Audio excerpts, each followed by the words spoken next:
Fala pessoal, tudo bem? Sejam bem-vindos a mais um podcast Sorriso Saudável. Hoje vamos falar sobre um assunto muito importante para todo mundo, que é a saúde bucal.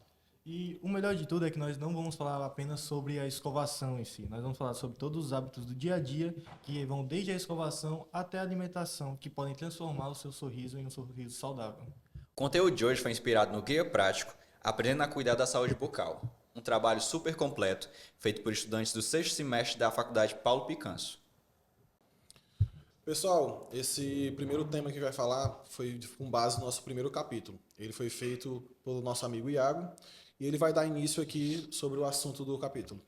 Muita gente acha que o ato de escovação é um ato simples e rápido, porém existe uma técnica adequada para a gente conseguir trazer uma melhoria para a saúde bucal, não é isso, Marco? Isso, como o Iago falou, não é algo tão simples assim. Por exemplo, a gente acha que basta escovar uma ou duas vezes no dia, sem ordem, sem cronologia, e achar que tá tudo bem, e não é.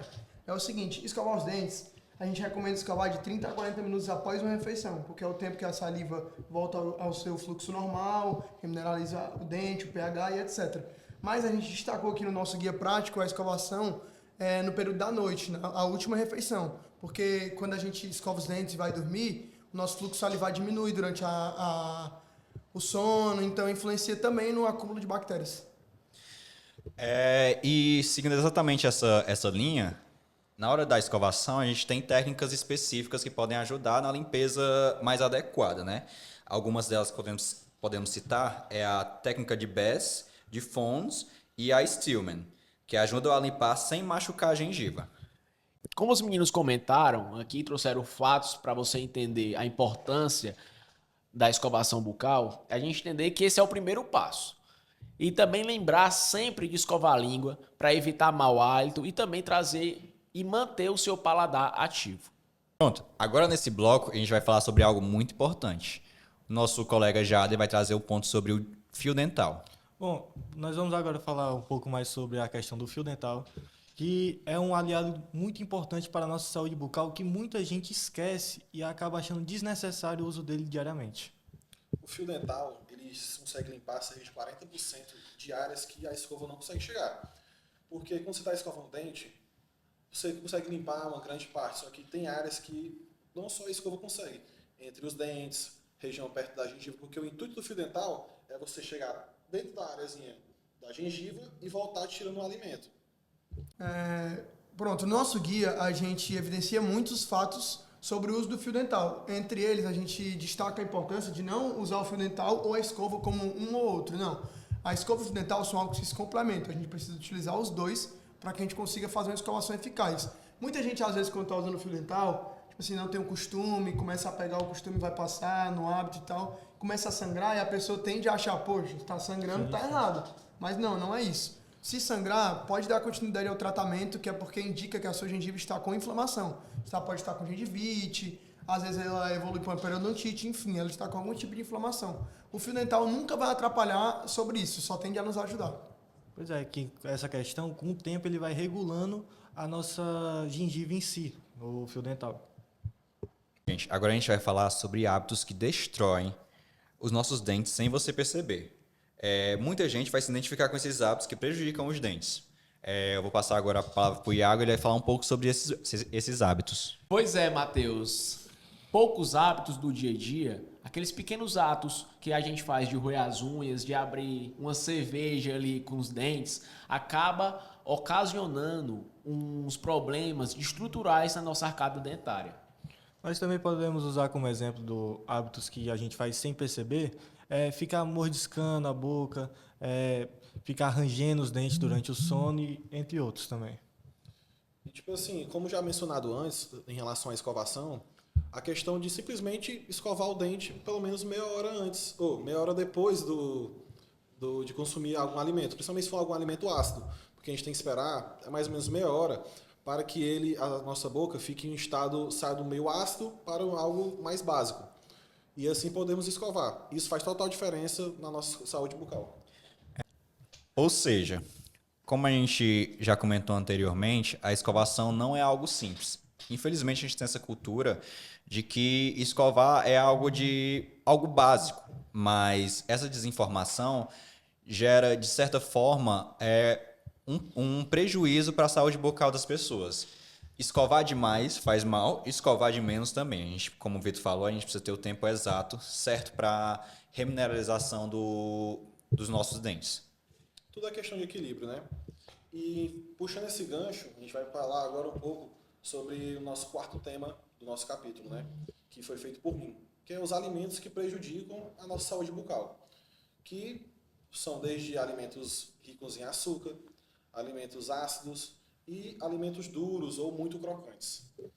Bom, como o Vitor disse, né, o nosso guia ele vai realmente mostrar todos os danos que é causado por alimentos ácidos, crocantes e como eles podem danificar nossos dentes e gengivas comendo eles diariamente, todos os dias, com muita frequência. Inclusive, como o Vitor falou, vou dar continuidade, ele falou que tudo na nossa vida é um equilíbrio. Isso é muito verdade, ainda mais quando se trata da saúde bucal. Por quê? Às vezes, a gente comer açúcar várias vezes no dia, no intervalo de tempo, é mais prejudicial do que comer de uma vez, uma porção maior. Por quê? Porque essa quantidade em intervalos durante o dia é mais prejudicial pelo fato que tudo na nossa vida é um processo. Então, a gente tem que respeitar o processo da nossa boca para tentar conseguir deixar ela do jeito mais saudável possível. Isso é até contraditório, porque em relação à saúde bucal, é melhor você comer um volume muito alto de açúcar de uma vez do que fracionar em várias vezes. Mas para a questão da saúde fisiológica do corpo, você comer uma porção muito grande de açúcar já vai aumentar muito sua insulina, ocasionando futuramente talvez uma diabetes. Então, a questão de equilíbrio está em geral. Então, nem tudo demais, várias vezes, nem tudo de menos, poucas vezes. É um equilíbrio. Não tem nada demais você comer seu docinho ali acolá, após uma refeição, portanto que depois de meia horinha depois você escove, mas também sem excesso, né? Como o Vitor disse, né? Vale lembrar que a alimentação é a principal ponte para que a gente consiga ter tanto uma saúde bucal boa, mas também que a gente consiga ter uma saúde corporal no nosso corpo melhor, né? Como o Vitor falou, é interessante que a gente sempre pare para pensar como que a nossa alimentação consegue refletir tanto na nossa vida da saúde bucal quanto na nossa vida pessoal. Pessoal, agora eu vou dar continuidade sobre o capítulo que eu fui responsável por ele, que é o bloco 5, que são sinais de alerta que você não deve ignorar. Nele eu trouxe sinais que a boca dá quando algo está errado. Isso mesmo, a sua boca ele dá os sinais. Você não pode perceber, mas ela dá. E esses sinais podem ser vários. O sangramento, até certo ponto, é algo que já dá um alerta. Como a gente mencionou antes, quando a gente vai escovar o dente, tem gente que já, por ter a gengiva muito inflamada, já sangra quando você passa o fio dental. Mas às vezes o sangramento excessivo já é um indicador máximo. Algumas manchas, possíveis lesões. Uma afta. Quanto tempo essa afta está? Será se é uma úlcera? Será se não é talvez um tipo de câncer? Então, manter de olho esses pequenos sinais é algo crucial. O dente mole demais, o que é que está ocasionando isso? Talvez uma perca gengival. Então, são pequenos detalhes que fazem com que a gente tenha que manter uma frequência de pelo menos a cada 6 meses fazer uma consulta no dentista. É exatamente o que eu citei naquele capítulo anterior sobre o fio dental. Não é, eu expliquei que não é porque sangrou que é algo que a gente deve achar que, a gente tem que parar na hora. Foi o que o Vitor falou, o sangramento excessivo é preocupante. O sangramento, ele é um sinal clínico para você perceber da inflamação. É algo ruim, mas é algo necessário. Quando o Vitor fala de visualizar, a gente precisa entender que realmente trata de um processo de visualização, de chegar e olhar no espelho mesmo se tem algum tipo de lesão. Às vezes, existem lesões que elas são sem dor, você não vai sentir. Por isso que é interessante, como os meninos falaram, ter esse acompanhamento de 6 meses para sempre ficar olhando se tem alguma coisa que a gente não sente. Muitas das lesões malignas, elas são exatamente sem dor. Por isso que é interessante você sempre ficar voltando periodicamente no seu dentista para fazer essa avaliação completa. Agora nós vamos responder algumas perguntas que são feitas, na maioria das vezes, por alguns dos nossos telespectadores. Pessoal, eu estou aqui com as perguntas aqui que a gente separou do último episódio. Algumas dessas perguntas a gente já respondeu, mas vamos repetir aqui para vocês. Essa aqui é nova. Posso usar um enxaguante bucal todos os dias? E aí, o que vocês têm a dizer?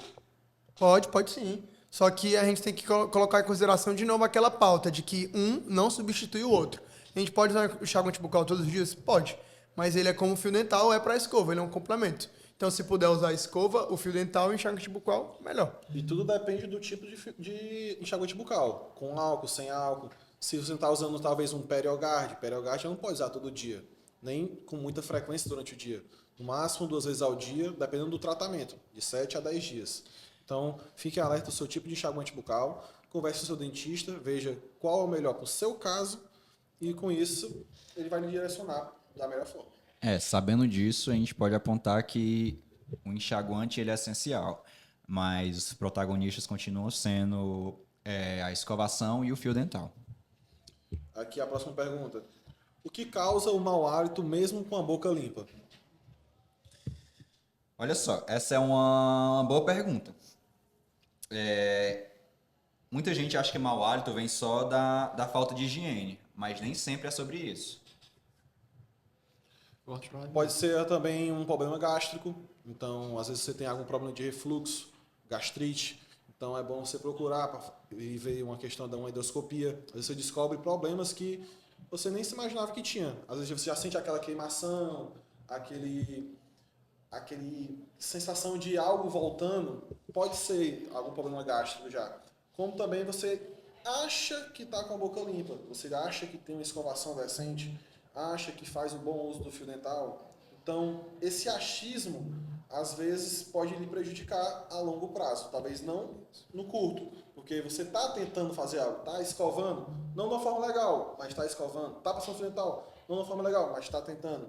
Então, a longo prazo, isso pode lhe prejudicar. Então, como a gente falou, procure seu dentista, pegue as orientações cabíveis ao seu caso, porque cada caso é um caso. Não posso dizer que o que eu fiz com o Marcos vai funcionar comigo, vai funcionar com os outros meninos. Não é receita de bolo, né? Não é receita de bolo, tá, pessoal? Então, eu acho que vale citar outra coisa, que a gente recebeu uma pergunta, que para muitos pode parecer simples, mas na maioria das vezes a gente costuma achar que por algo ser fácil pra gente é fácil pros outros, mas não é.